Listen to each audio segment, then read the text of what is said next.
You walk into the bedroom, and everything inside you clenches with a quiet, cold dread. You know that this humiliating fiasco could happen again right now. You run through all the possible reasons in your head: age, stress at work, fatigue. Even went to a doctor who sympathetically shook his head and prescribed you those little blue pills that were supposed to solve everything. But they don't. Or they solve it on a mechanical level, leaving an emptiness and shame inside, because somewhere deep in your soul, in the most primal, instinctual part of yourself, you know the truth. The cruel, uncomfortable truth you want to run from. Your problem isn't in your body. Your body is fine. Your problem is the woman lying next to you. Your impotence, your failures, your fading desire. It's not a disease. It's a rebellion. It's a rebellion of your body, your subconscious mind, against the woman who is slowly, day by day, draining your masculine power. Your body is simply refusing to give its energy where it's being turned into poison. It's trying to save you in the only way it knows how, by flipping the kill switch. Today, we're not going to talk about medicine. We are going to become detectives and psychologists. The great Sigmund Freud spoke of the libido not just as sexual desire, but as a fundamental life energy. It's the very force that makes you get out of bed in the morning, achieve goals, fight, and win. And sex is the ultimate expression, the exchange of this energy. But what if your subconscious sees this exchange as deadly? It blocks it.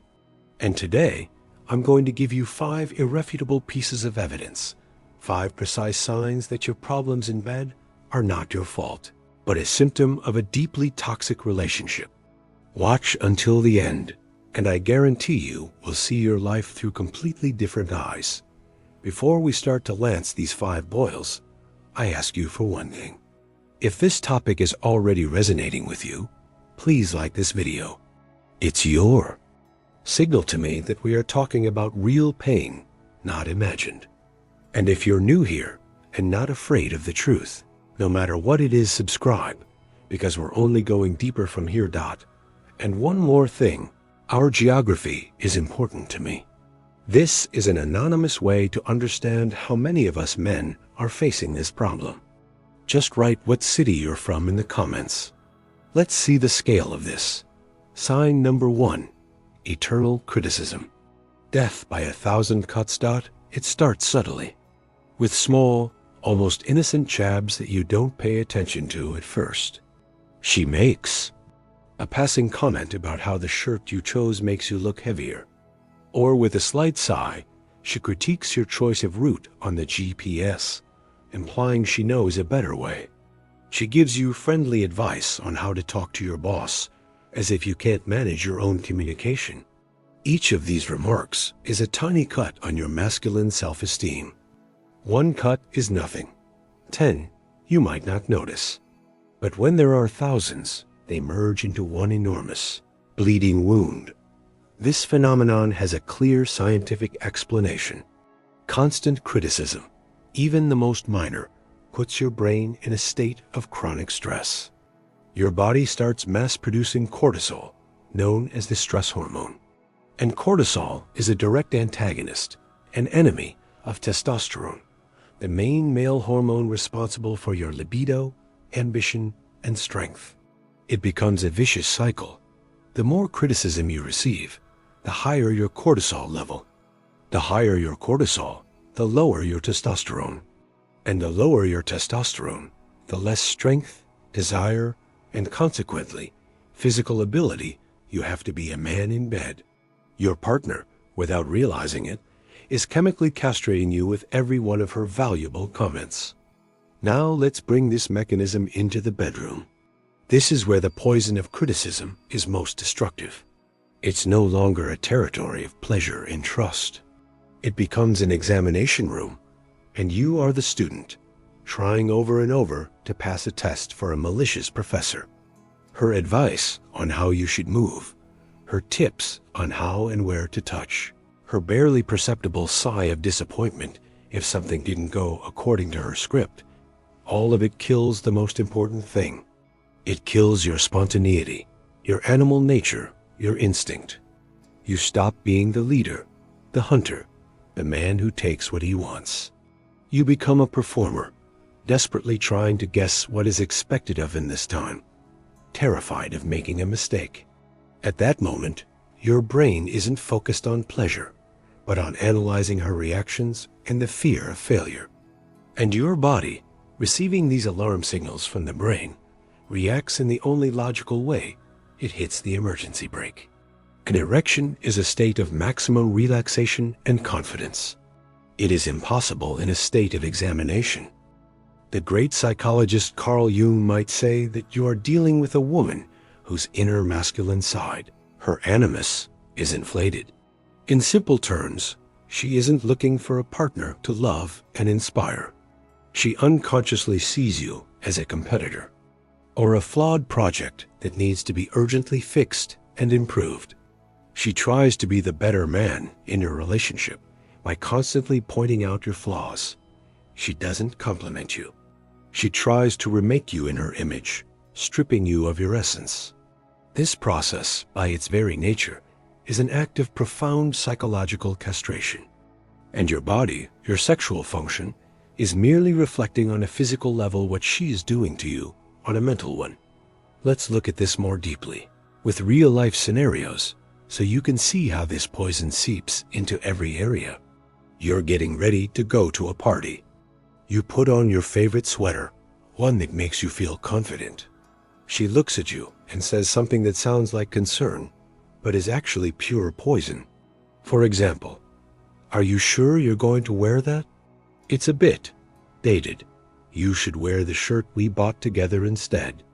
In a single moment, your sense of comfort and confidence is destroyed. You no longer feel like yourself. You feel like an object that has failed a quality control inspection. And you either get into a pointless argument that will ruin the evening, or you silently change, swallowing another dose of humiliation. Or take a situation in the car. You're driving a familiar route. She's sitting next to you, giving valuable instructions every 5 minutes. You could have gotten through here faster. Why did you take this road? The GPS shows another way. You're driving too close to that car. She turns a normal drive into a stress test of your driving skills. She takes away your role as the captain of the ship, turning you into a hired driver whose actions are constantly questioned. And again, you have two losing options. Either explode and start a fight, or silently endure it, accumulating a dull irritation inside that will inevitably hit your libido later. The scariest part is that this pattern of behavior carries over into your most intimate moments. Imagine you're in bed, trying to create an atmosphere to be tender, passionate, and right in the middle of it, you hear a suggestion. "No, not like that. Let's try it a different way." Or even worse, a silent but demonstrative lack of reaction that screams louder than any words. "You are not impressing me." In that second, your entire masculine being, all your animal strength, all spontaneity, it all vanishes. You're back in an exam. You once again have to prove something, meet expectations, guess what to do. You shift out of the flow of sensation and into an anxious analysis. What am I doing wrong? How can I fix this? And male physiology is designed so that as soon as the brain, with its fears and analysis, turns on, the body shuts off. It's a defense mechanism. The body cannot be in a state of anxiety and a state of sexual arousal at the same time.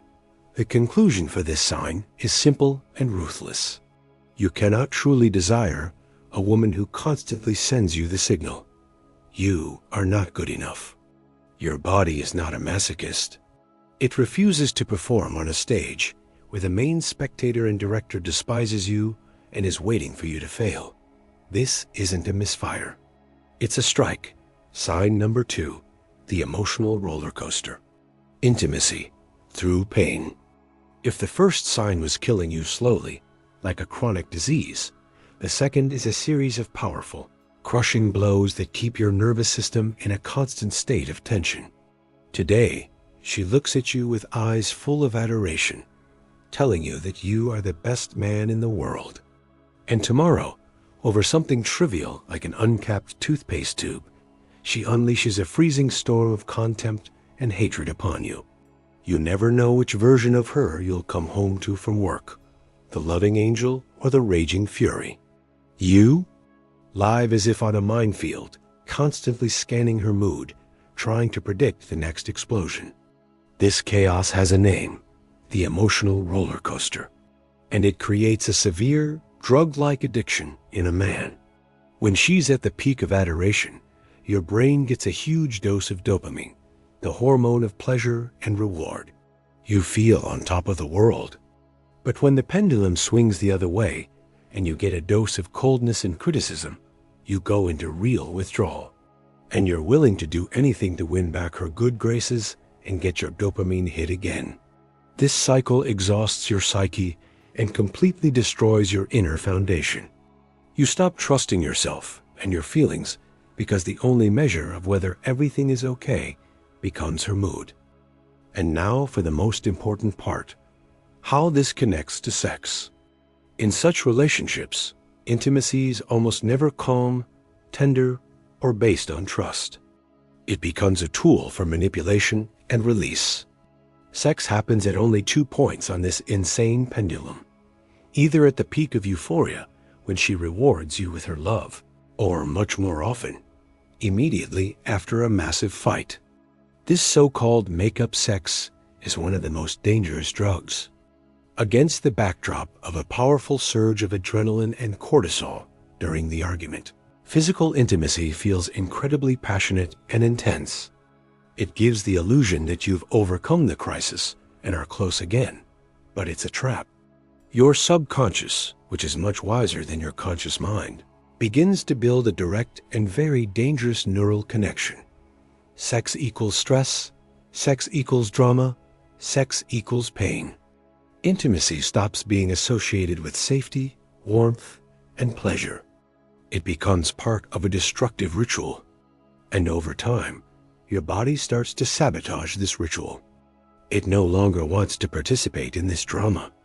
During periods of calm, when it seems everything is fine and you could just enjoy each other, you lose your desire. Because to get aroused, your nervous system now needs a stimulant, another fight, another emotional outburst. Without that stimulant, everything feels bland and boring. Imagine a soldier who has spent a long time on the battlefield. Every rustle, every sharp sound makes him flinch. He can't relax, even in complete safety, because his nervous system is conditioned to be in fight or flight mode. The same thing happens to you in such a relationship. Your bedroom is no longer a safe harbor. It's the same battlefield. And your body, tired of the endless war, simply refuses to go into battle. It demands peace and quiet. And in the atmosphere of an emotional roller coaster, there is no peace and quiet by definition. Your potency is not a muscle you can train. It's a delicate indicator of your inner state. And if a storm of anxiety is raging inside you, it's pointless to expect that indicator to work reliably. The conclusion for this sign: your masculine power requires stability and safety. It flourishes in an atmosphere of predictable warmth and trust. The emotional roller coaster, with its peaks and valleys, creates the perfect conditions for neurosis and anxiety, but absolutely unbearable ones for a healthy male libido. Your body is rebelling not against sex, but against the price it has to pay for it, the price of your peace of mind. Sign number 3, maternal control. Psychological castration. This sign is one of the most insidious because it masquerades as care and love. She doesn't criticize you openly or start fights. On the contrary, she surrounds you with suffocating total care. She decides what you should wear today because it's cold. Outside, she controls what you eat because it's bad for your cholesterol. She answers calls on your phone because you were busy. She knows better than you which friends you should hang out with and which you shouldn't. She treats you not as an equal partner, not as a man, but as a helpless, foolish son who would surely be lost without her careful guidance. At first glance, what's wrong with that? A caring woman is a dream come true. But on a deep, instinctual level, something terrible is happening. She is slowly and methodically shifting you from the role of man-partner to the role of son object of care. And sex between a mother and son is the most ancient and powerful taboo embedded in our subconscious programming. This instinctual prohibition is stronger than any love, any passion, any conscious desire. You may love her as a person, be grateful for her care, but you stop wanting her as a woman. Your libido simply shuts down because it cannot violate this fundamental law of nature. Let's break this mechanism down. Male sexual energy is directly linked to responsibility, decision-making, and the role of a leader and protector. When you decide where to invest money, how to plan a vacation, how to solve a problem, you are in your masculine role. Your testosterone is at its peak. You feel strong, competent, in charge. Now imagine that every decision you make is subject to a maternal review. She double-checks your work, makes her improvements to your plan, cancels your arrangements with friends because we have other plans. She takes away your responsibility, and with it, your masculine power. She turns you from the captain of your ship into a cabin boy who can only swab the deck and wait for orders. This process can be called psychological castration. She doesn't take anything from you physically. She takes away your function. For a man, intimacy is not just a physiological act. It's a way to express his dominance, his power, his authority in a positive sense.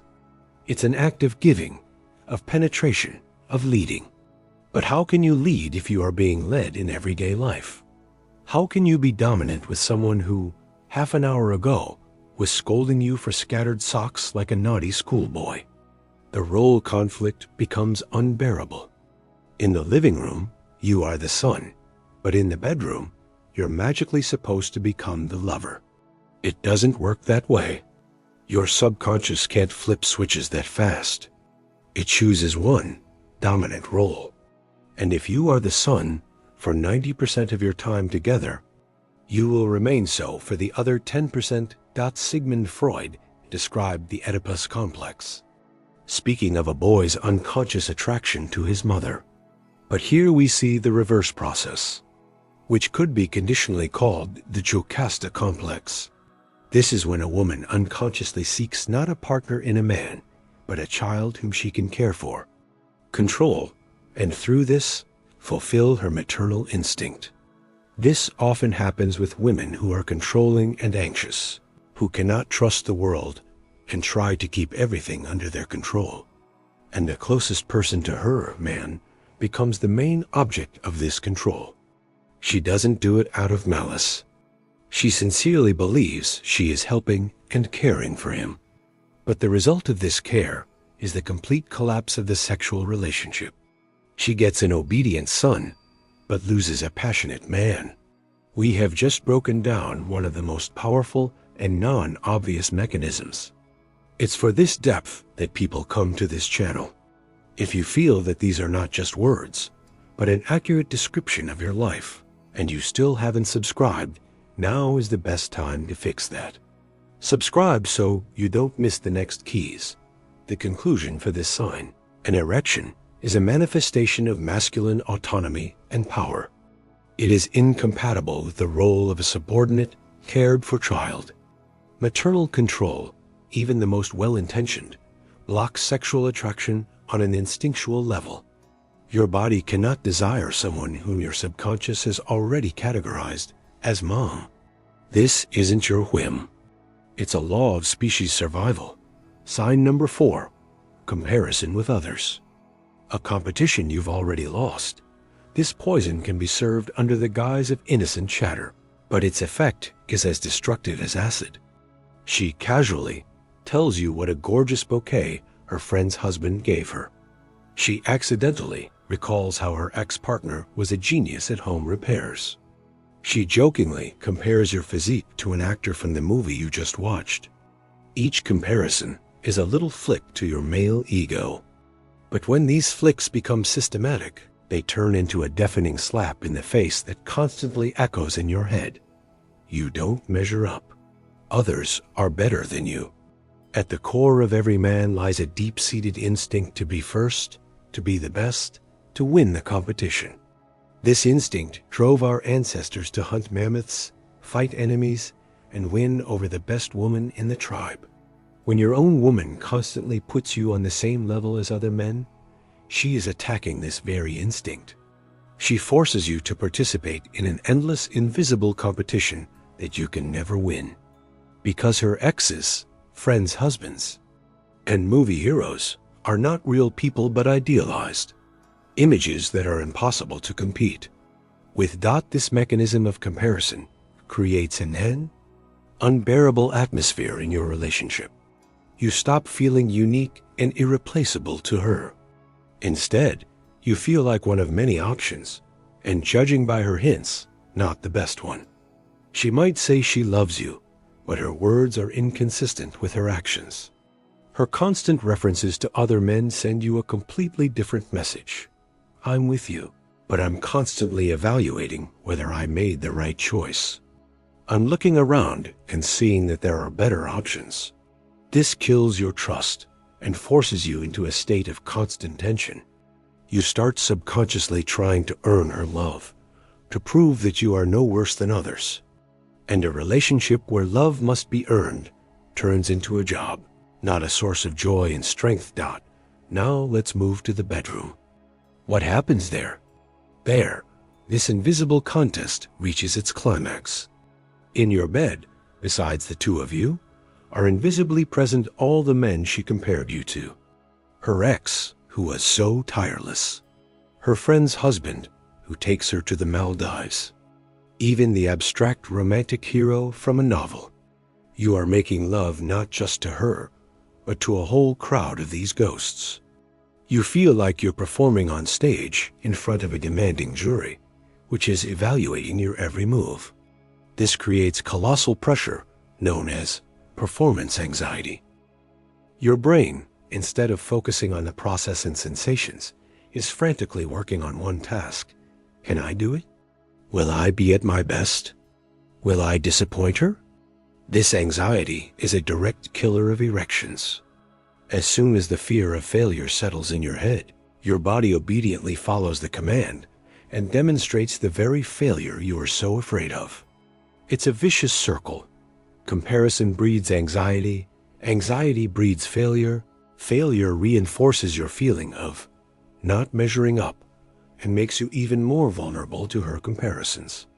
She might not even say anything critical in bed, but her hints, made in the living room a week ago, have already planted a time bomb that explodes at the most inappropriate moment.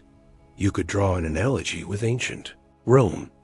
Imagine you are a gladiator sent into the arena, but your opponent is not another gladiator, but a shadow, a myth, an unbeatable champion from legends. What would be your instinctive reaction? To enter a fight that is already lost? No. The most sensible strategy is to refuse to fight. This is exactly what your body does. It refuses to perform in an arena where the rules are stacked against you, where you are compared to an ideal that is impossible to match. It's an act of self-preservation. Your subconscious is protecting you from the inevitable humiliation of defeat.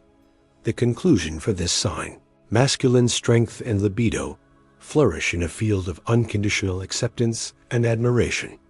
A man needs to feel like he is the one and only, the best for his woman. Constant comparisons with other men destroy this feeling, turning the relationship into a perpetual beauty contest and sex into a performance review. Your body refuses to participate in a competition where the grand prize, her complete acceptance, is one you can never win anyway. Sign number 5. Devaluation of masculinity. The murder of your God. This is the final and perhaps the deepest level of destruction. It doesn't target your specific actions or achievements. It targets the very essence of your masculine nature, your inner God. She systematically mocks and devalues everything that is an expression of your masculinity to you. Your hobbies, whether it's fishing, working in the garage, or watching football, she calls child's play or a waste of time. Your friends, with whom you can be yourself, she labels behind your back as losers or a bad influence. Your ambitions and dreams, your desire to build a business or learn a new skill, are met with a skeptical smirk and the phrase, "Why do you need that? You'll never succeed anyway." Every time she does this, she commits a symbolic murder. She takes your inner world, your core, your identity, and stomps on them. She sends you a message.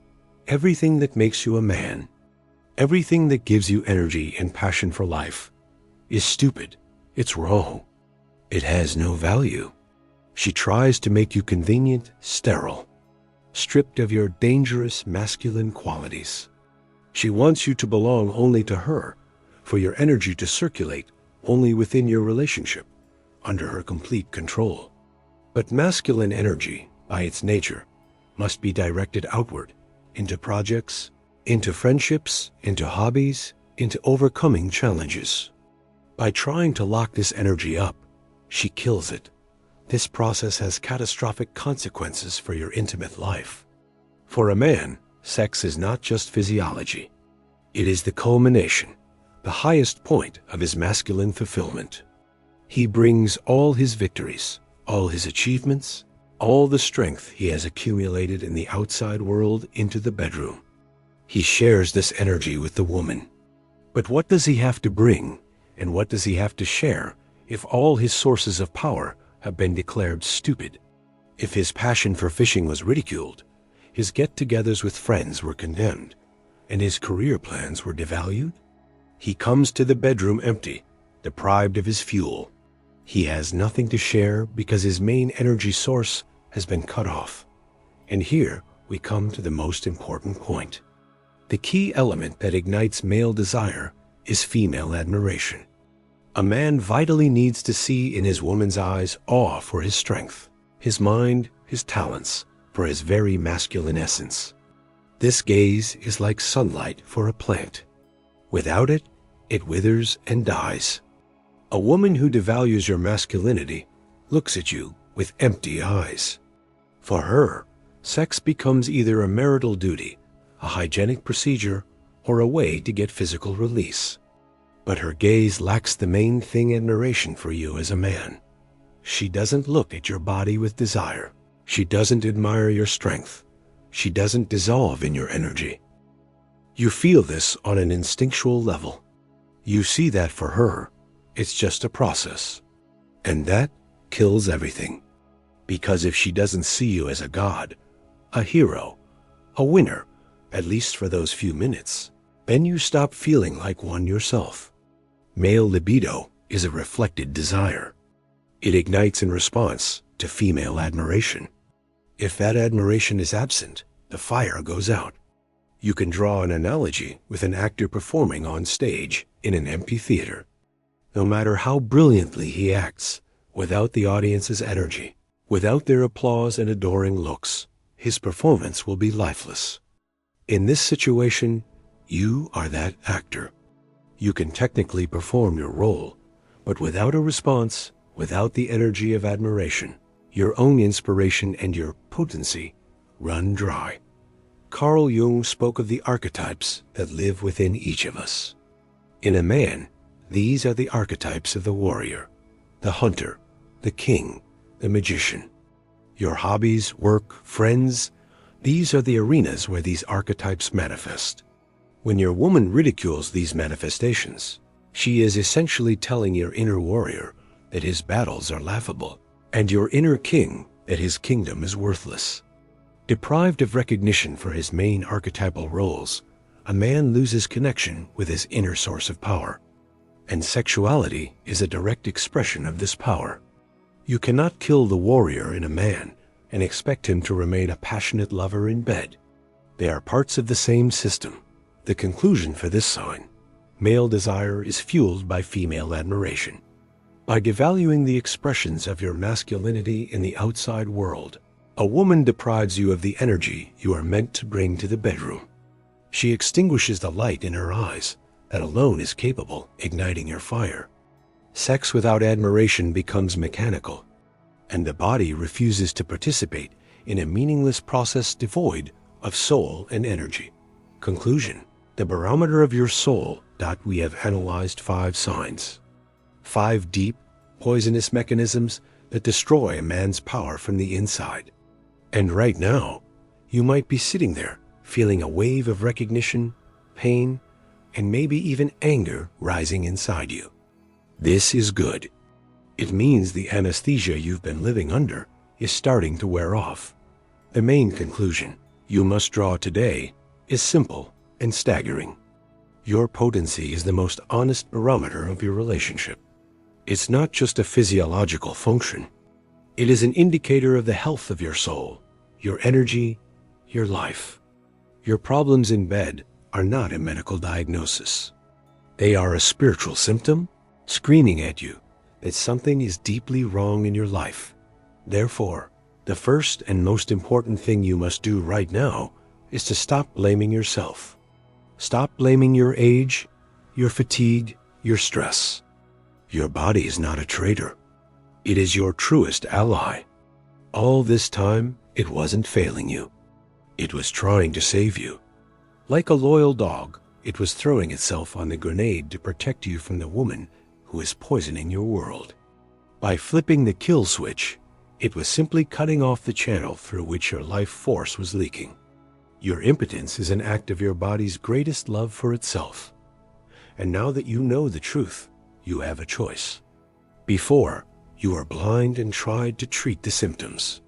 You took pills, went to doctors, tried to do better in bed, digging yourself deeper into a trap of guilt and shame. Now you see the true cause. And this truth gives you freedom. The freedom to stop fighting against yourself and start fighting for yourself. What should you do with this truth? This is the most difficult question, and there is no easy answer. Awareness is the first and most crucial step. The second step is an honest, brutally honest conversation with yourself. You need to sit in silence and admit to yourself which of these 5 poisons is contaminating your life the most. And from there are only 2 paths. Either you find the strength and wisdom to radically change the dynamics in your relationship, to set your boundaries, to stop tolerating devaluation, and to demand respect.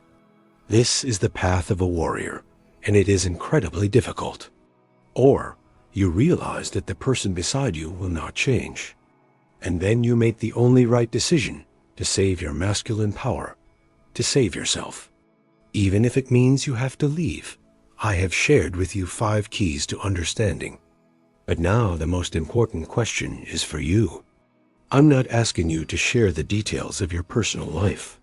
Just write the number of the sign from 1 to 5 that resonated with you the most in the comments. This will help you solidify your awareness and help other men in the comments see that they are not alone in their struggle. Let's turn this comment section into a place of power where the silence is finally broken. And of course, if you find this work important, subscribe to the channel so we can continue to break down the most complex male issues together.